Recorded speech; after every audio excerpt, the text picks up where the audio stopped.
My name is Kona Sise. Today again we come to another edition of press briefing where the Ministry of Information and Communication can call every Thursday. Now we dey go inside the conference room or go witness the press briefing.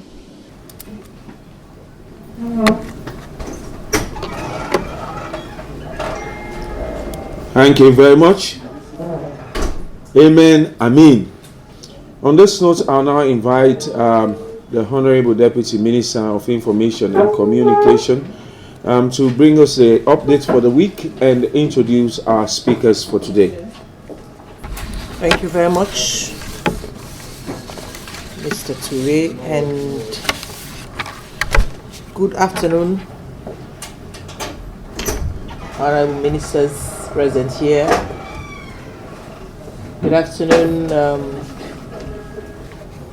officials from the Ministry of Health and Sanitation, and good afternoon to you colleagues of the Fourth Estate. As always, we start with the update for the week. His Excellency President Dr. Julius Maada Bio on Tuesday visited the Infectious Disease Prevention Center at the 34 Military Hospital, Wilberforce Barracks, as part of his ongoing assessment of the country's level of preparedness in the event of any coronavirus outbreak. As part of his assessment tour, the President and other key government functionaries also visited the Lunge International Airport to ascertain the level of preparedness as well as ensure that the standard operating procedures are in place at the airport, which is a key entry point for people coming into the country. The President also visited the airport hotel and Harmony Guest House, which have been earmarked as possible quarantine facilities for any suspected case of the disease.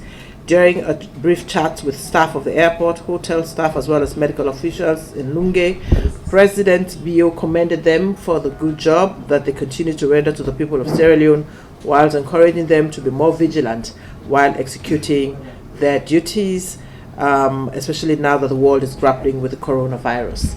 President Bio noted that using our past experience from Ebola, we should raise awareness about what is happening around the world and how we can secure our country against this virus. He assured them of government's commitment in providing the necessary support as well as putting the necessary mechanisms in place to fight the corona disease in the event it shows up in Sierra Leone.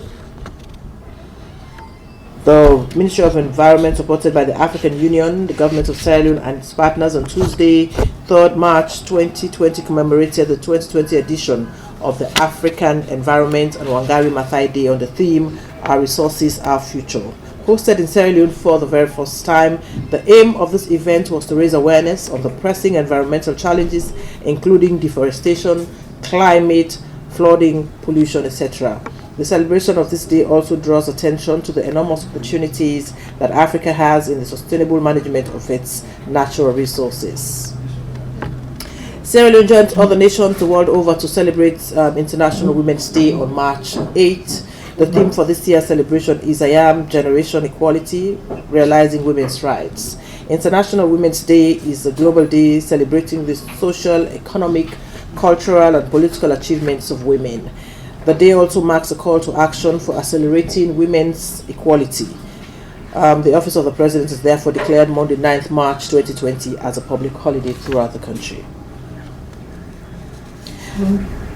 To enhance Sierra Leone's preparedness to prevent the spread of coronavirus, the Ministry of Information and Communications, in collaboration with the Ministry of Health and Sanitation, on Monday, 2nd March 2020, engaged key stakeholders, including MDAs, SLAG, representatives of the entertainment industry, CSOs, and mobile companies. The main objective of the meeting are to strengthen risk communication activities and heighten awareness on measures for the prevention and control of the coronavirus in Sierra Leone, as well as promote public risk communication with emphasis on social responsibility and personal hygiene practices. Well, that's what we have this afternoon as updates. We start with our very first agenda item. The government of Sierra Leone, the attention of government, has been drawn to a protest organized by some students of Limkokwing University and some civil society members, which led to the arrest of some members of the protesters by the police. Students of Limkokwing have raised several issues as concerns for this particular protest, chief amongst which are their fees. So this afternoon, I'd like to invite the Minister of Information to come and talk to us more about this issue, because there has been a position by government on this particular issue.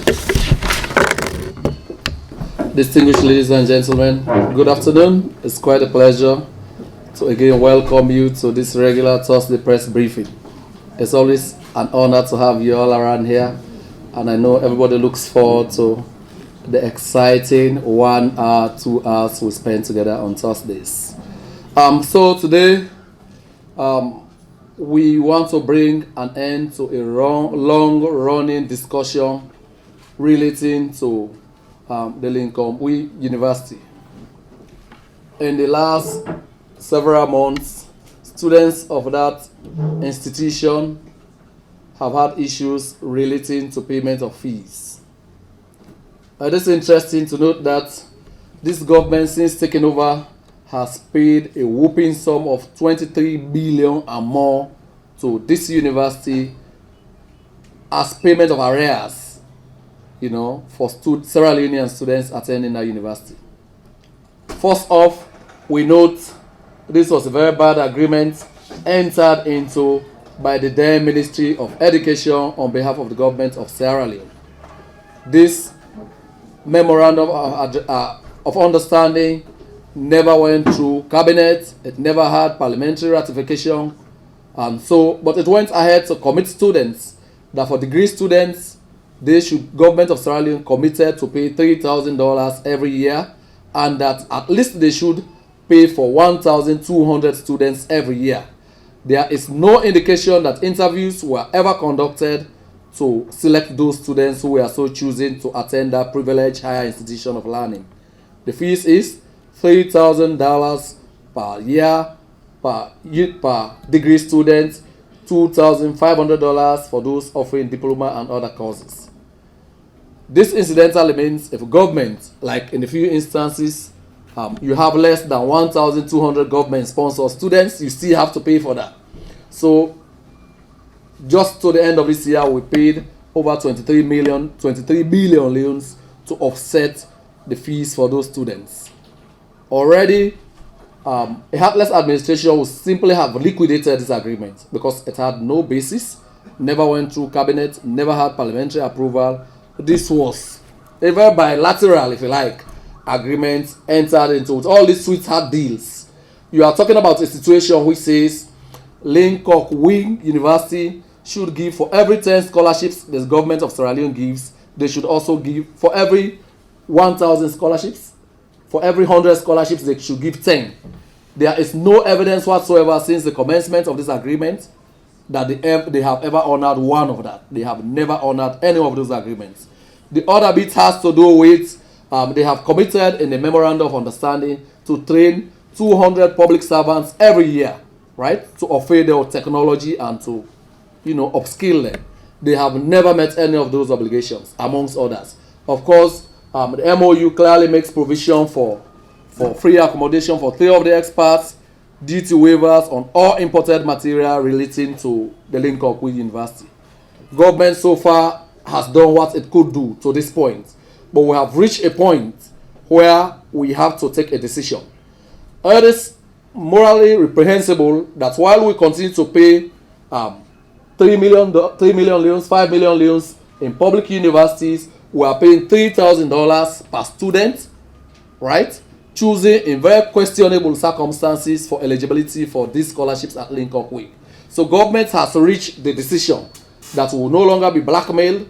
We continue to be very supportive of education of all Sierra Leonean children because we believe that education is the future of the world. That is why His Excellency President Julius Maada Bio has allocated a huge chunk of money to the education of the next generation of our leaders. Already you are aware that all teachers who have taught for over 10 unbroken years are benefiting. The awards, 3 of the awards are benefiting from sponsorship in higher institutions of learning. The SLG, they are benefiting from that. You are also aware that all ladies offering sciences are benefiting from direct scholarship, and members of the forces in universities are also getting automatic scholarships, right? So this is the level of commitment of this administration to upskill the workforce, to ensure that we are properly situated to deal with the current and emerging challenges of our country. However, we have got to a point where government is no longer going to be able to pay beyond what is paid for other students in public universities. So by this public announcement, with immediate effect, government will cease paying university fees for students in Limkokwing University in excess of those paid in public universities. As a matter of commitment, we will continue to pay for those who are currently sponsored by the government of Sierra Leone, but at the rates paid for those in public universities. So the implications here are that if you wish to continue in the private university, you have to be able to pay the gap, right? Because government has a commitment across the country. Limkokwing University alone is benefiting from 1,200 scholarships, as per this flawed MOU. Whereas I'm sure Professor Kima is here, the Minister for Technical and Higher Education. He will tell you we are only issuing, for example, 2,400 scholarships this year, right? Yeah. So Limkokwing alone is taking half of that. You get the logic? We think that is unfair to all of the other universities put together. We have to start somewhere. This has been a tough decision for us to take as government, but we have to start somewhere.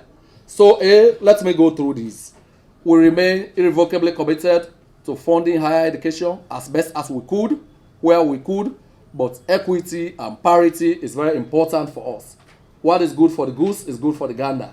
We are paying X amount in public universities. That is what we commit to paying for any other university, including Limkokwing University.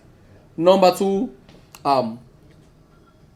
we will not be allowing any other students, government will not be funding any other students on the same terms after this current cohort that are already there.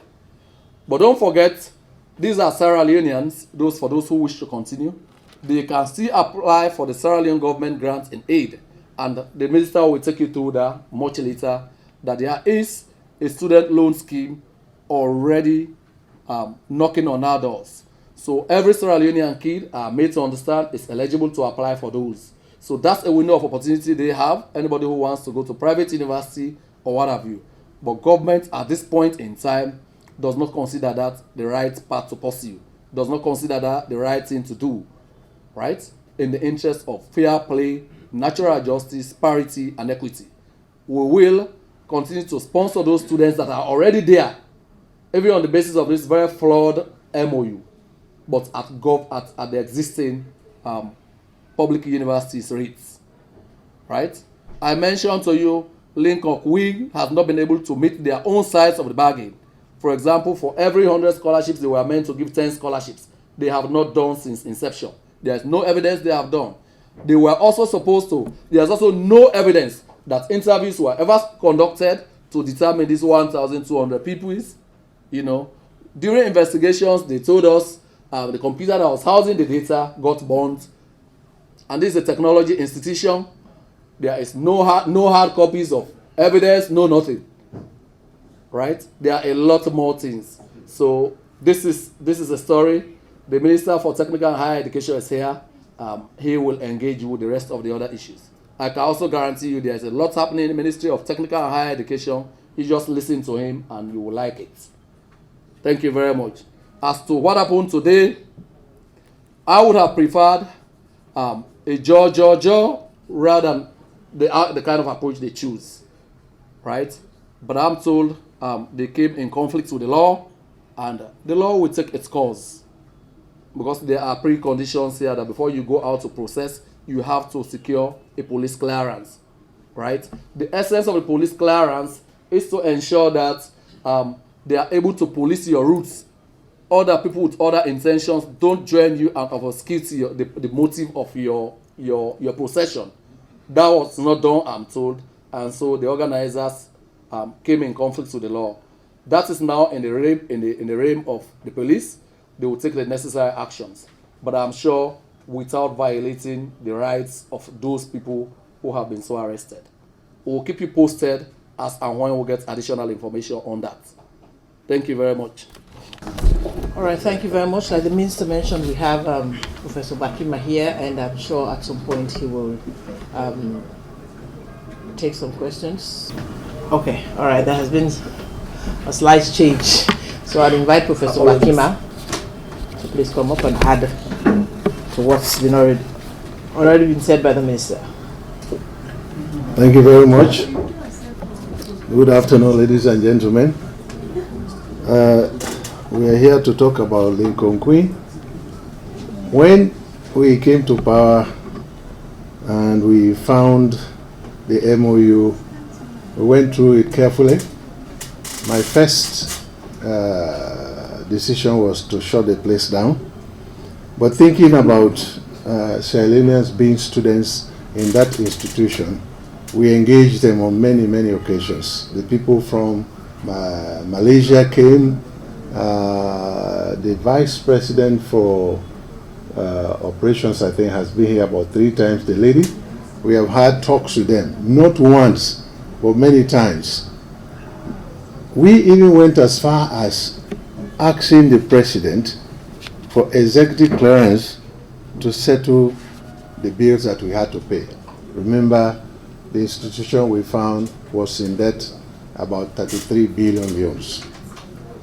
So we had a payment plan with them.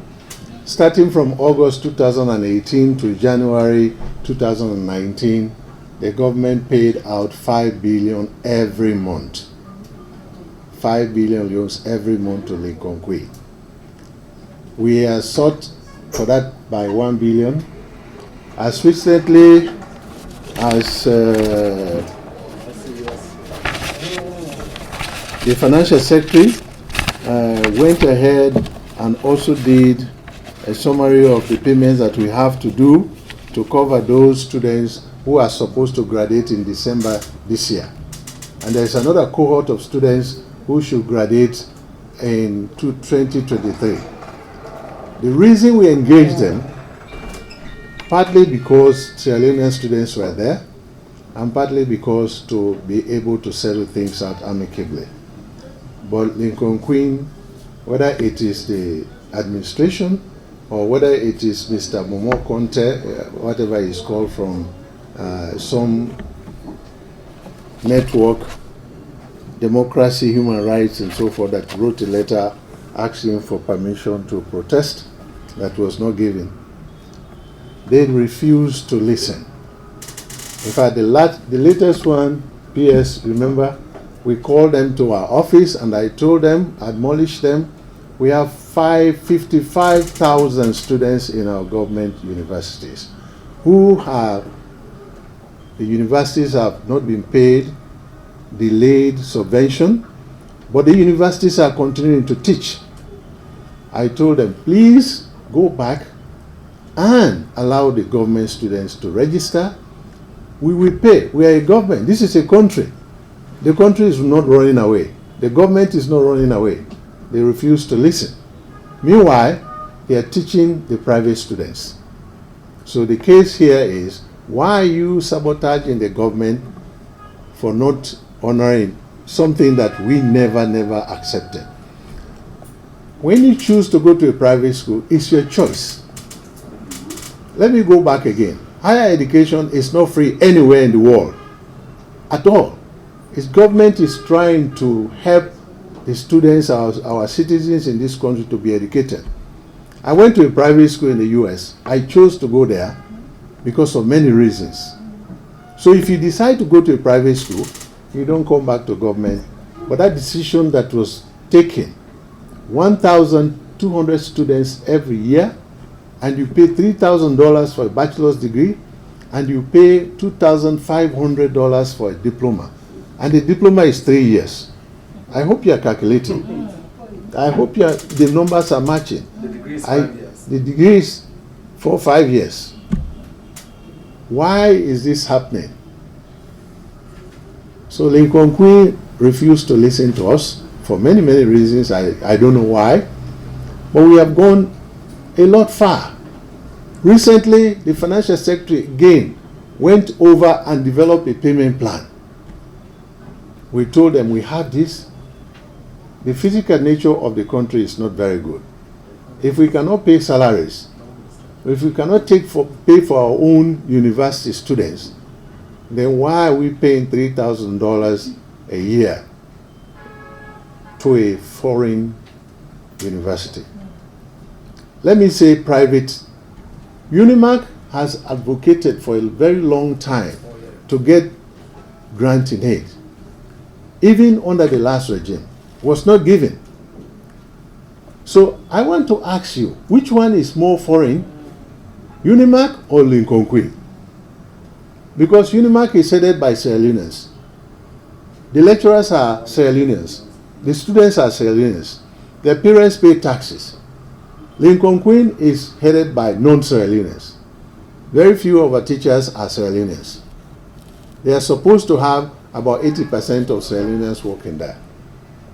So the issue is, if they can take 1,200 out of 2,400, it's not fair enough. Yeah, thank you, sir. Not fair at all. Question and answers to come. Yeah. Okay. Thank you, sir. Yes, this is a very well-attended press conference today. You have the Ministry of Health, you have tourism, you have gender, you have... Everybody's here today, so nobody's going to have all the time in the world. So I know this is the former university professor. He wants to give us a lecture. But this is a lecture we are truncating. We'll continue it another day. You can wait for Q&A. Help them set for a week today.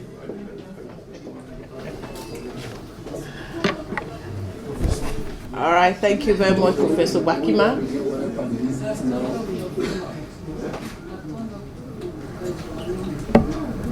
Okay, so, ladies and gentlemen, I'm sure you're getting your questions ready. We have, like the minister mentioned, a very high-powered delegation of ministers in the room, so we'll come to question time and you'll have an opportunity to ask all the questions that you have.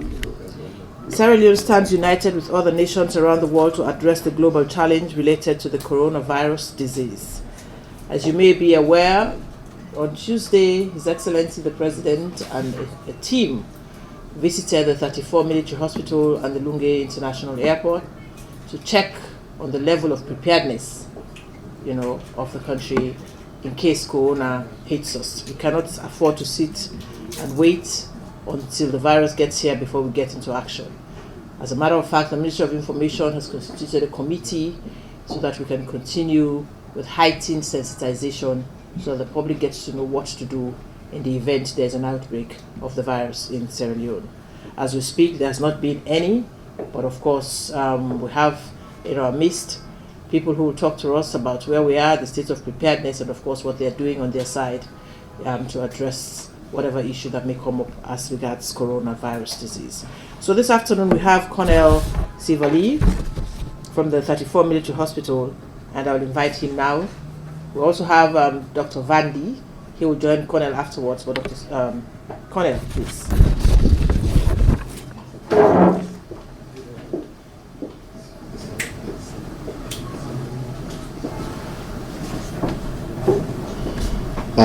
Okay, good afternoon. Your kind permission, sir. Now, the coronavirus situation around the world as it is unfolding, I know is a concern not just to Sierra Leone, Africa as a whole, and almost all the continents of the world has been affected. The Ministry of Defense considers it a human security threat. The Minister of Defense, Brigadier Retired Kelly Conte, has directed that every measure be put in place as a Ministry of Defense to support the Ministry of Health and Sanitation to counter the coronavirus threat. At the moment, no case has been reported. However, preparedness is of essence, and within the resources we have as a country, we are taking every step possible to do the best we can to prepare. In that regard, the border security crossing points, like the Lunge Airport, Balamuya, the Sierra Leone-Guinea border, Gendema, the Sierra Leone-Liberia border, has been strengthened. Our biggest strength is to support prevention. Sierra Leone as a country does not have all the resources. Mind you, this epidemic is affecting the United States with all the resources they have, is affecting Europe with all the resources they have, and has seriously challenged China's capacity. As a country, we do not have the resources these big powers have. Therefore, our best bet is to support every prevention measure. And that is what we are doing now. But we also consider the possibility that if Europe, if America has not been able to totally prevent, then it is possible a case might be reported in Sierra Leone. If that happens, we talk of case management. The 34 military hospital has the diagnostic capacity at the moment. We have tested 4 suspected cases. All of them are confirmed negative. How did we get these 4 suspected cases? It's because quarantine measures have been put in place, especially for people that are coming from high-risk zone. For example, China initially. However, we have expanded the scope of that, or the net, because now China is not the only high-risk zone. Certain countries in Europe are high risk. Certain countries in Asia are high risk. And the net is becoming wider. But we have a 2-week managed quarantine policy. And when we quarantine, if you develop symptoms, respiratory symptoms like cough, fever, feeling sick, then we are going to take samples. If we take samples, that sample will be tested at 34 military hospital, which we have done for about 4 cases now. And all the reports that have come out confirmed that those cases that we suspected were not coronavirus. Thank God for that, and we hope it continues to remain that way. 34 military hospital continues to prepare. We have a 30-bed facility dedicated to infectious disease. Integrated into it, we have a clinical lab, but we also have a biosecurity lab. Coronavirus is a human security threat, and it is within our scope. We also consider the possibility that in case there is an epidemic, 30 bed may not be enough. And the Ministry of Health and Sanitation, in collaboration with the Ministry of Defense, we are putting measures in place to establish isolation and treatment facility at Lunge, because we don't have to take a case from Lunge to bring it to Freetown. At Cambia, the Guinea-Sierra Leone border crossing point, and also at Gendema. In case cases are identified and diagnosed at those points, we don't have to move them all the way to Freetown, especially for a condition whose route of transmission can be by coughing and sneezing. We want to minimize the risk as much as possible. But in addition to that, we are flexible enough to scale up our response. If cases are reported in Freetown, 34 military hospital will manage those cases as what we have as at now. In the event situations are becoming difficult, then we can escalate. We have the rapid deployable isolation and treatment facility. 34 military hospital has the capacity to rapidly deploy to any part of this country, be able to manage cases, establish treatment facility using tentages, And this is not a capability we are developing in response to coronavirus. This is a capability we developed during the Ebola epidemic. And we conduct quarterly training and at least a simulation exercise every year. In 2019 July, we conducted a simulation exercise at the Peace Mission Training Center, in which we invited partners to witness. And over this period, we have continuously strengthened our capacity. That is in place as well.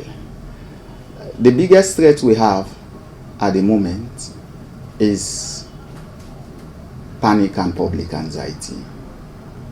I feel that we have to support the process. We don't have to panic at this stage. Even if a case is reported, all we need to do is to support and follow the public health measures that will be instituted. And some of them are quite cheap and cost effective. In fact, the most effective measure is actually not going to cost us anything. Basic infection prevention and control measures at hospital level and at community level. Hand hygiene, washing your hands, cough hygiene. Basic measures that is going to protect me as a healthcare worker. It is going to protect you. It is going to protect your family. And I think that is the way to go. Thank you. Thank you very much. Cornell.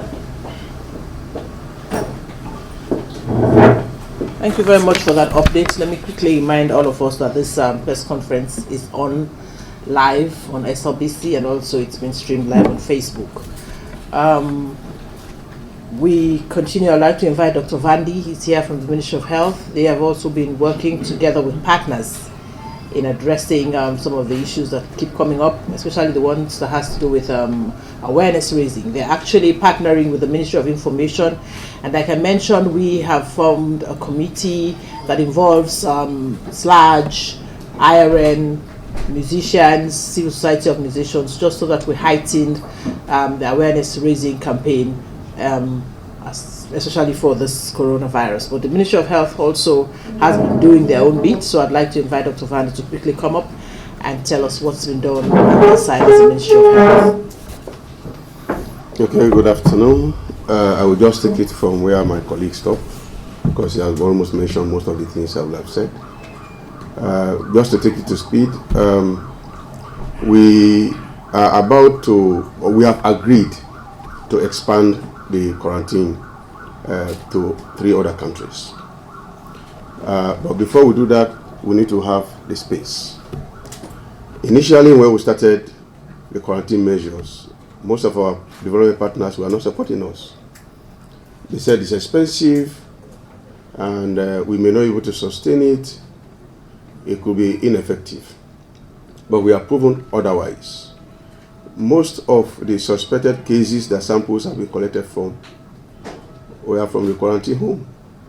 Had we not quarantined those people, had they have been positive in the community, that would be the beginning of community transmission, which could be very, very difficult to control. Thank God we have done that. And I've been saying this, I've been on many media outlets, that we were not prepared to start quarantine, and we don't need to wait until we are 100% prepared to start quarantine. The message was clear. For travel advice was issued.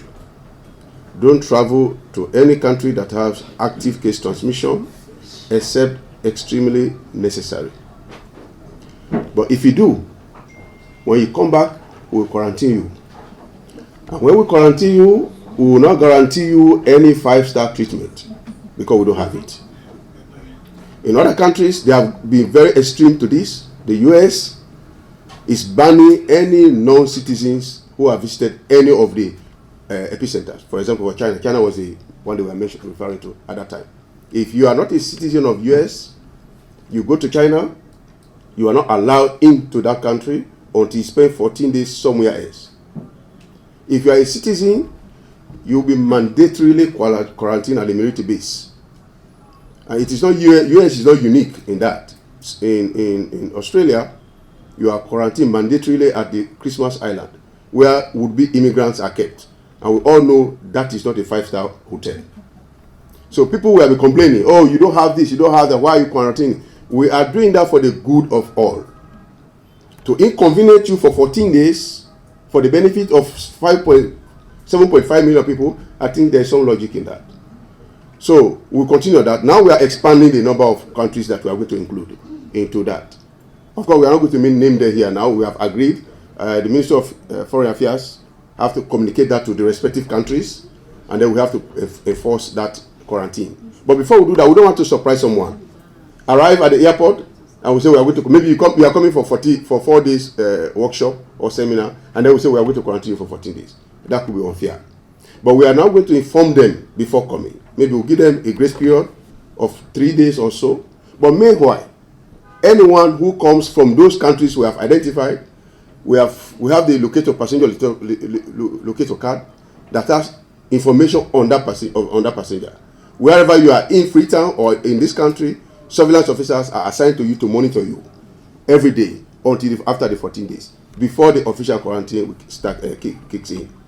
As my colleague said, no country is better prepared. If the US can succumb to this, if China, almighty China, even Japan is struggling, who are we? We are preparing. And preparation is not one-off. It's a continuous process. We've been preparing since after the Ebola outbreak. And that was why the Directorate of Health Security and Emergency was specifically created to look at this. This is what we do. This is my directorate. That was the newest directorate established.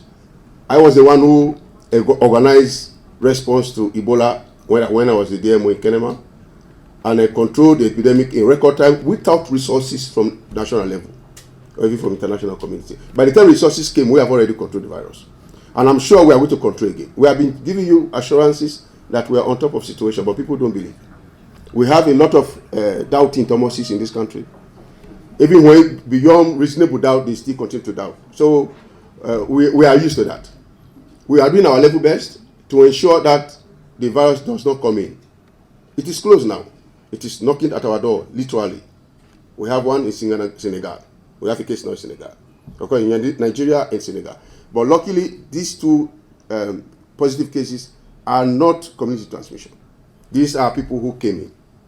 But we can easily control. If we happen to have a case here, we have got over 4 suspected cases.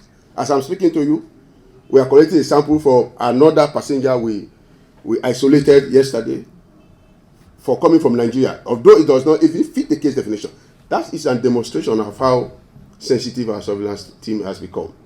That case does not fit the case definition because it's not coming from those countries we want to quarantine. But because he has expressed, he has signs and symptoms, coughing, fever, and headache, that's all, or with mild difficult breathing. But he's an elderly man.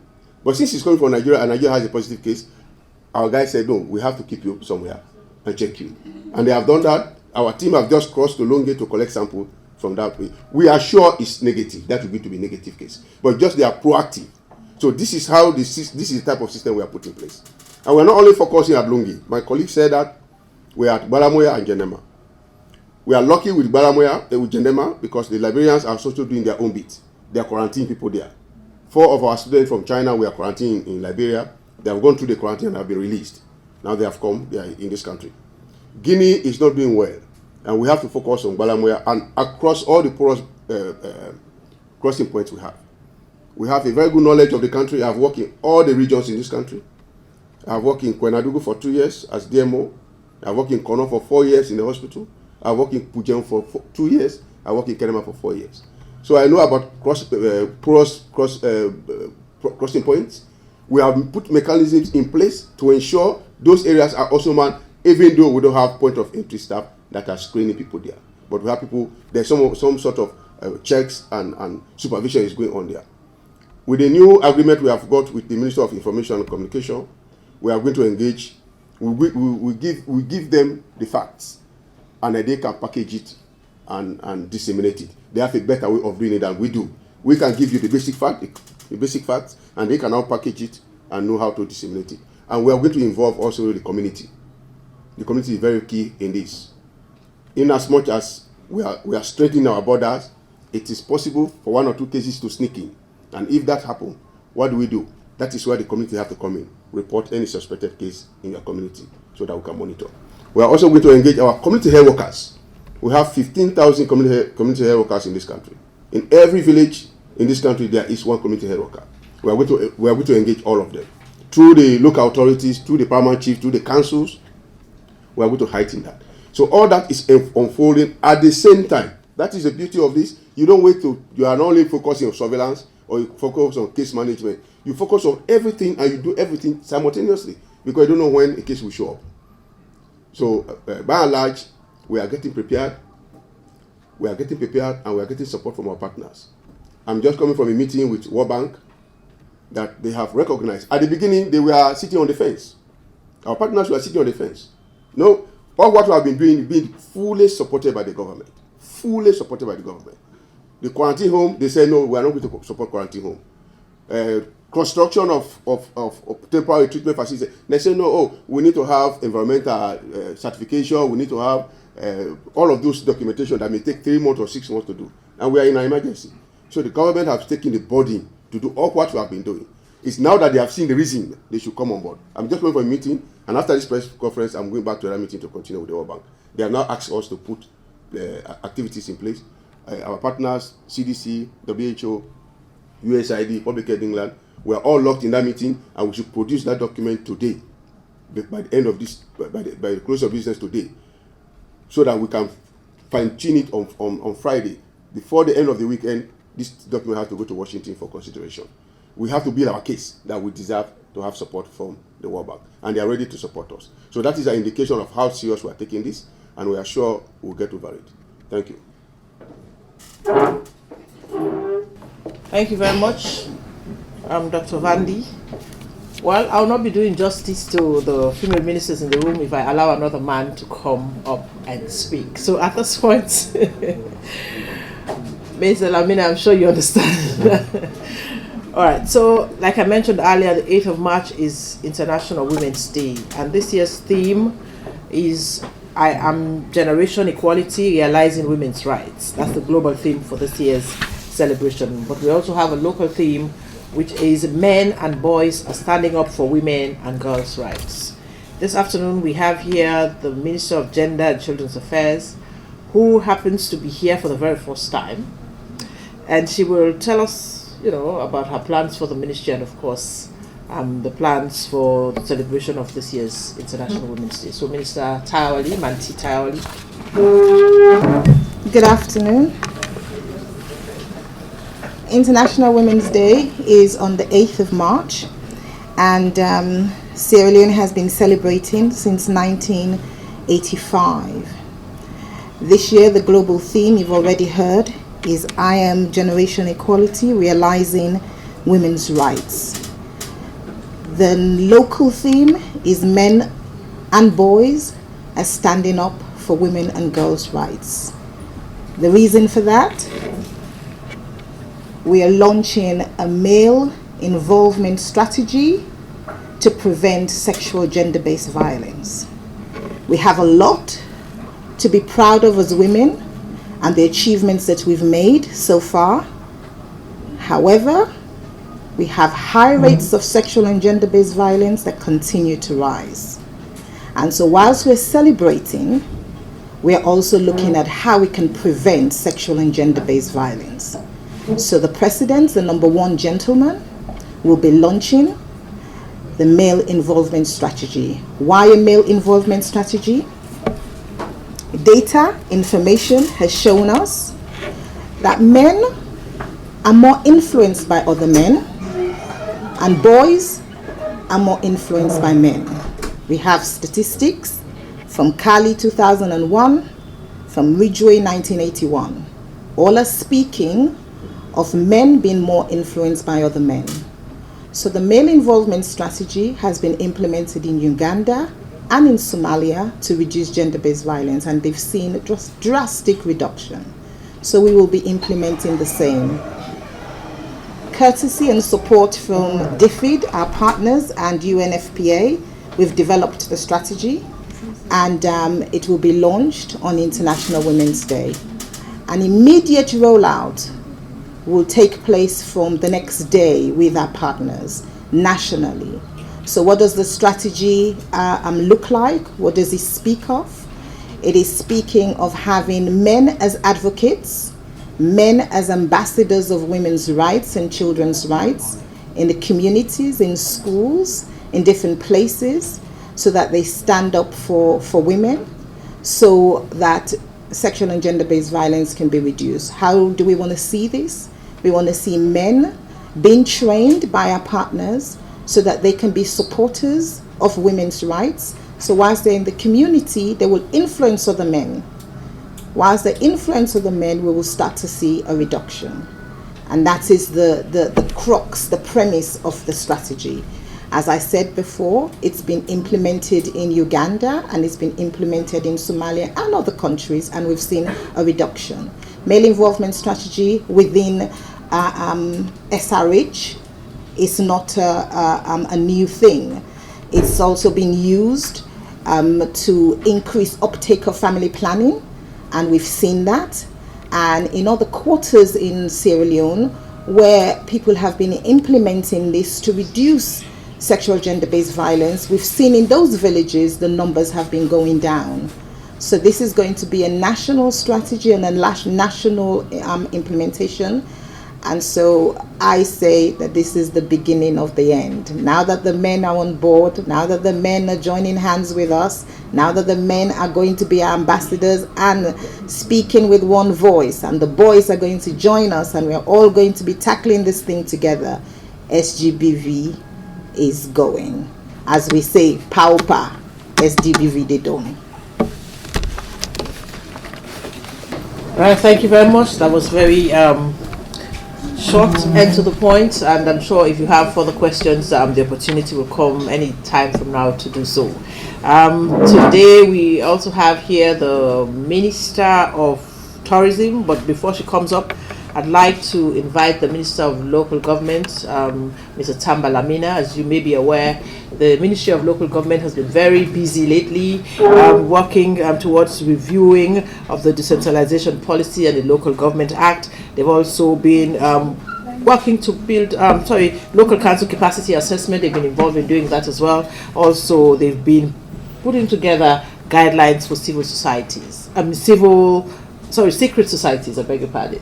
So the Minister is here to update us on how these processes have been so far, and I'd like to invite him now, Minister Tambalabi. Thank you very much, Madam Minister. Colleague ministers, members of the Fourth Estate, I'm here to give you updates on some of the activities that have been undertaken in our ministry. You may recall that His Excellency the President, as part of his manifesto commitment, stated that the reviewing of the Local Government Act and decentralization policy is central to strengthening governance, particularly in local communities. Sometime in September, we launched the review process. We hired 2 consultants, one international and one local. A task force was formed, working very closely with the decentralization department in the ministry. They've done consultations in all the districts all around the country, and they've developed a draft policy. On the 21st of last month, the IMC, which is the Interministerial Council on Local Governance, which is chaired by the Honorable Vice President of our nation, met to discuss decentralization or devolution of powers from central government to local authorities. I am in position to inform you that the rate at which interministerial committee is meeting nowadays is far more than ever before.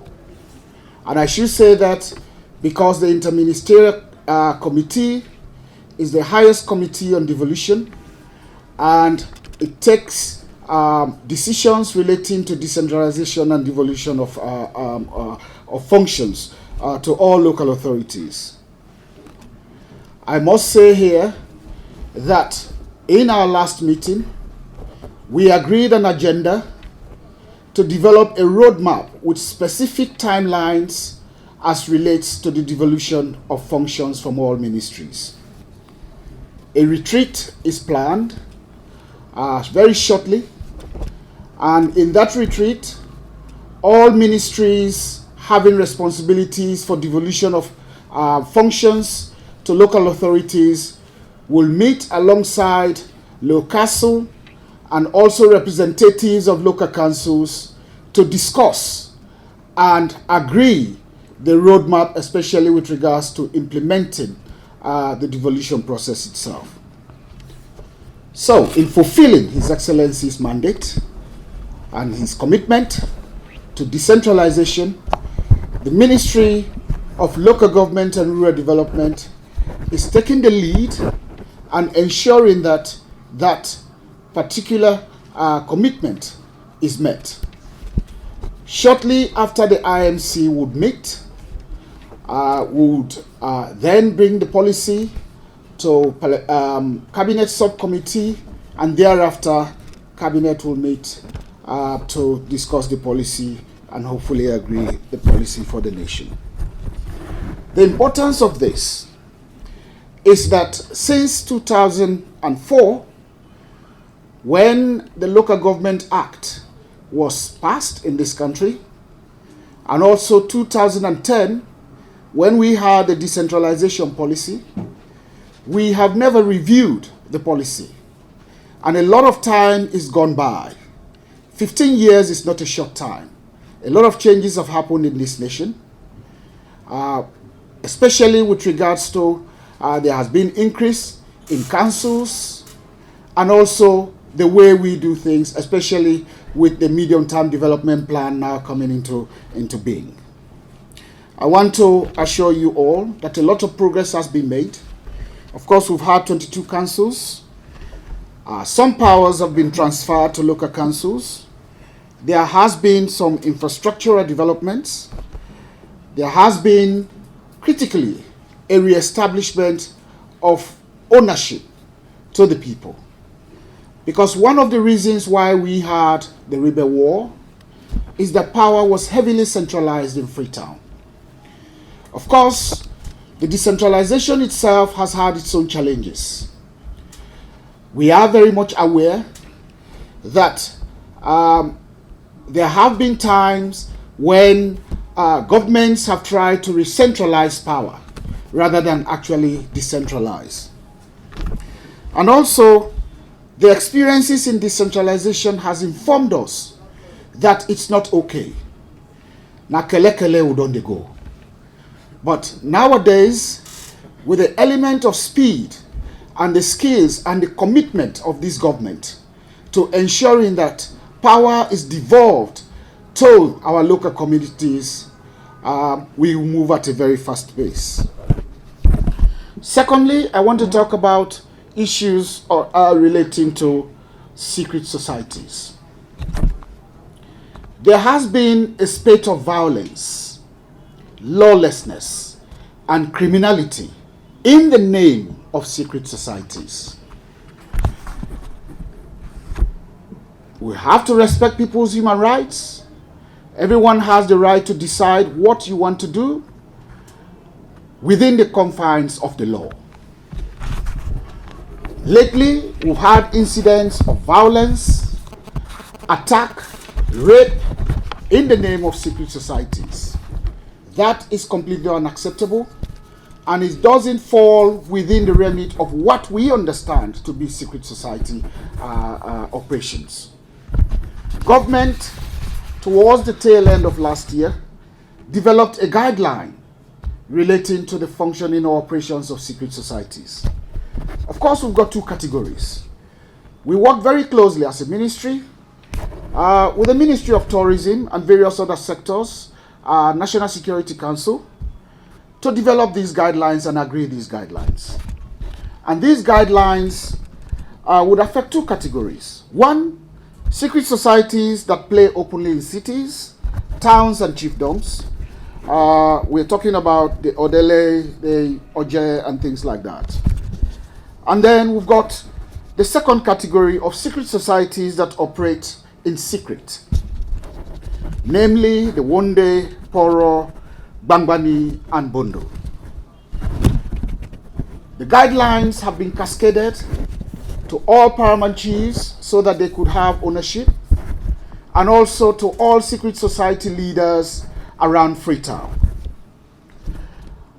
These secret society guidelines have to be abided by because we want to ensure that we have a peaceful coexistence in our communities, and also to ensure that the human rights of every individual in Sierra Leone is respected.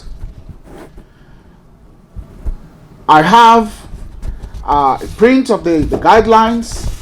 The critical element to this guideline is that people that engage in secret society operations have to have clearance from the security sector in order for rightful security apparatus to be put in place prior to people engaging in those sort of operations. That's very critical.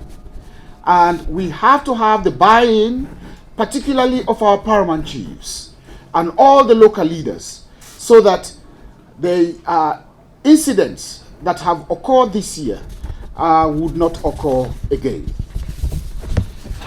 I also want to talk to you about work that has been going on to assess the institutional capacity of local councils. And we have worked in collaboration with our development partners, particularly the EU and UNDP, to assess all local council capacity. And the reason for that, we know that His Excellency the President has stated that this year is the year of delivery. And local councils are at the tail end of delivery, very close to the people. If we want to enhance our standards of delivery, we have to also ensure that local councils have the required capacity to function in those areas. I want to say that the assessment report concluded that there is a substantial capacity in local councils. However, the capacity in local councils to perform at required standards of the 21st century is absent. And that is the work that we have to do. We're working very closely with our partners. Recommendations have been received in order to develop the capacity of local councils. Lately, for the past 1 month, the Local Government Commission has been working very hard to validate the all core staff that are in local councils. The aim of that was to ensure that we know that the right people are working in the right places. But additionally, it is the time for us to look at the capacity, especially the skills within the local councils, especially at a time when we are trying to review and do postings in local councils. I shouldn't bore you, but there's a lot of activity going on with regards to that. And there have been several phone calls relating to that. We want to ensure that what you get in the local councils is what you are actually asking for. And that can be only driven by the capacity in those councils. Another topical area is the area of chieftaincy elections. I'm sure you would have had so many questions coming to me if at all I hadn't alluded to that. At this stage, we have 51 chieftaincy elections to conduct. 41 of those are elections in the amalgamated chiefdoms. You may recall that previously we had 149 chiefdoms in the country, and today we have 190. I would allow you to do the maths with regards to the addition to that. But to date, it's been about 2 years since we've had regent chiefs in some of those chiefdoms. I must bring to you that there are 2 reasons that have delayed the completing of installing of paramount chiefs in those areas. One, prior to this government coming into power, a lot of activities that were undertaken, especially relating to the processes that lead to the election of a paramount chief, were very much skewed and marred by corrupt activities. And I say that with vivid evidences at hand. And when I say that, it relates to overblotting of TA lists, that is the people who actually vote in the paramount chief. We've had several meetings with NEC, who are responsible for conducting elections, and we're in the process of agreeing what we should be actually doing with those areas. And for me, as the leader in providing leadership in local governance, we would want to review those areas where we've had overblotting. I must say to you that this government is committed to honoring the election of paramount chiefs in those areas. However, government has got several priorities, and some of the priorities require a lot of income. I must say to you, to conduct a single paramount chieftaincy election requires between 164 million to 200 million. That is the spate of money that is required to conduct 53. So you do the maths there as well. I want to thank you for listening to me, but clearly I must say, before I leave the podium, that we are very much committed as the Ministry of Local Government to be very closer to the people, especially in our travels, to resolve local government matters as they arise. I thank you very much for your listening. Thank you. Thank you very much, Mr. Minister. Ladies and gentlemen, before we come to the questions and answer session, I will quickly remind us that this press conference is aired live on SLBC and AYV as well as on Facebook. At this point, before we come to the question and answer, like I mentioned, I'd like to invite the Minister of Tourism, Dr. Memunatu Pratt, the Ministry of Tourism and Cultural Affairs, the National Tourist Board, and the Monuments and Relics Commission, in collaboration with the Ministry of Local Government and Rural Development, will on Thursday next week, Thursday and Friday, hold a National Tourism Local Governance Conference. So the Minister of Tourism will quickly speak to this as we get our questions ready. I'm sure you all agree with me that today is a fully loaded press conference and you have so much stories already in the bag for this week and of course next week. So Madam Minister. Thank you. Thank you very much. Let me say good afternoon to you all and to recognize the presence of colleague ministers. I first of all will want to take this opportunity to thank all those who supported us for the Budapest Bamako Freetown Rally. I think it was well done, and of course the stories that came out during that period were handsomely okay, because we followed most of the tabloids and a number of the stories were good stories. And of course, you know that some of them stayed here up to 2 weeks, and of course we have a few around. So I think that is the spirit in terms of promoting and supporting tourism. The next thing I will say is that we are talking about coronavirus. If you have been following the news, the biggest sector that has been casualty is the tourism sector, the tourism and the travel sector. And for us in Sierra Leone, it came at a time when we have almost been pitching our level at internationally. So we know the rest of the world is suffering, but we need to register that because we had quite a number of commitments for people to come back and then also to increase their trade, their investment in Sierra Leone. But we hope in the next maybe 2 or 3 months, this will become history. Now, I am here to inform you about one of the biggest programs which we are launching. And this has to do with our national local tourism governance, which is very crucial. But this is support of our national domestic tourism program. We all know that we have two different tourism dimensions. We have international tourism and then we have domestic tourism. And one of the things which we have not been able to speak about so well and so much, even though we are doing a lot around it, is domestic tourism. Because domestic tourism also increases the number of tourists at the local level. And we are very busy developing systems which we can use to track down the number of local domestic tourists that go to some of our attraction areas. Very soon we will launch a project which we do it through an application which hopefully we're working with the telco companies and then also with NATCOM so that it can be available, so that you can download it, then you can be in a position to be responsive to some of them. It's a pilot project. Now the conference we are having, I'm happy my colleague is here, the Minister of Local Government.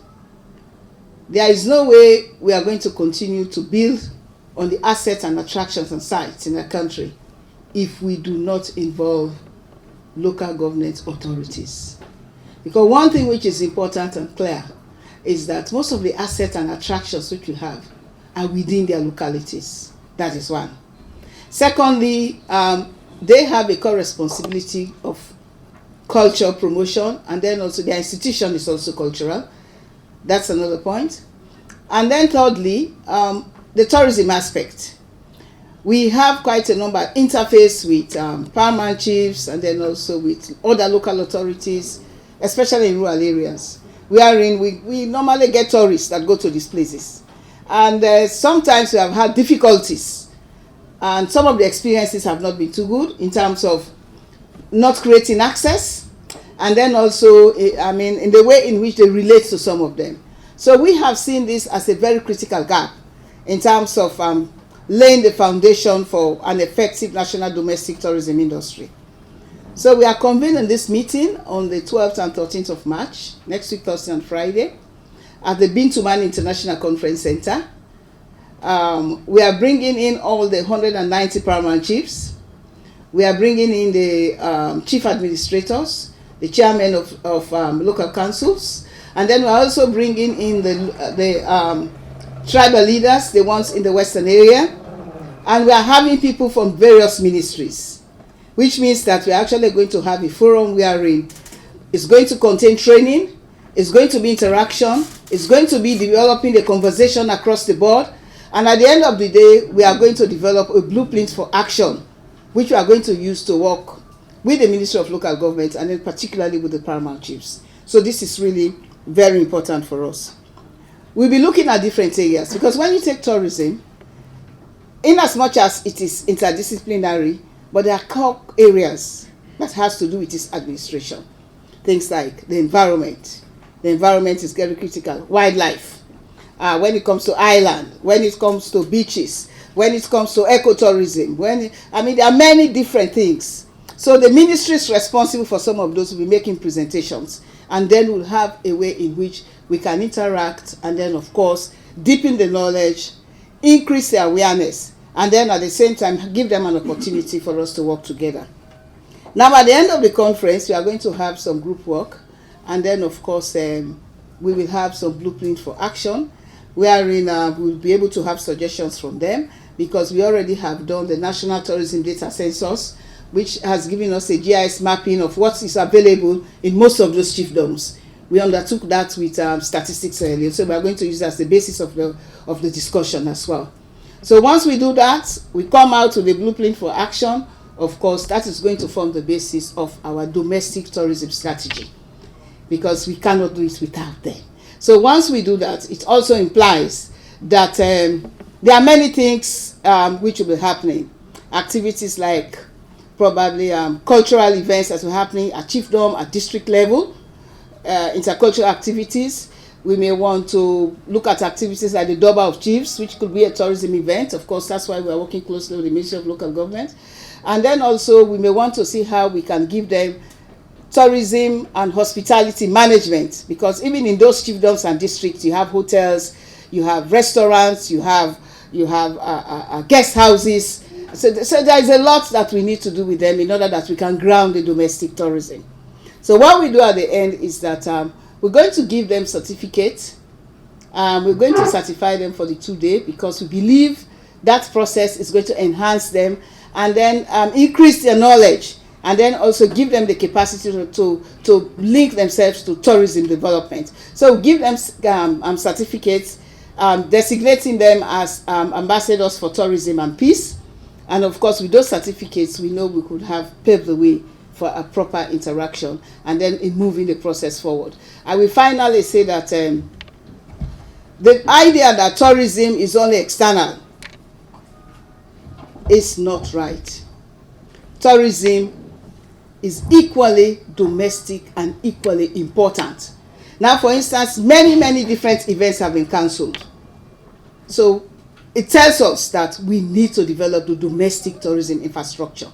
Once we develop that, I think it's going to be very useful for us. And on April 18th, we are going to launch the National Domestic Tourism Infrastructure at Radisson Blue Garden. Of course, I have to come back to talk about that, where we are bringing so many actors together in order that we can unveil the first national program. And of course, the National Tourism Local Governance Conference is going to be occasioned by His Excellency the President. He's going to give the keynote address. Thank you very much. Thank you very much, Madam. Una self don't listen to the update we come out inside the Ministry of Information and Communication and Press Briefing today. We get with we inside the press briefing the Minister of Local Government, and also we get with we the Minister of Tourism. We can talk concerning the rally will be happen, and also it can for lay emphasis on the things that we don't they happen currently in your ministry. We also get it with the Minister of Higher and Technical Education. We can talk concerning the strike we happen at Limkokwing University earlier on today. We also get it with different ministers them. We come out from the Ministry of Health and also representatives them. We come out from the Ministry of Health. We can talk about what they do for see that the coronavirus not happen at Sierra Leone. We bring this program come to you today. My name na Kona Sise. Till we meet again to another edition of Press Briefing, I say, Tata.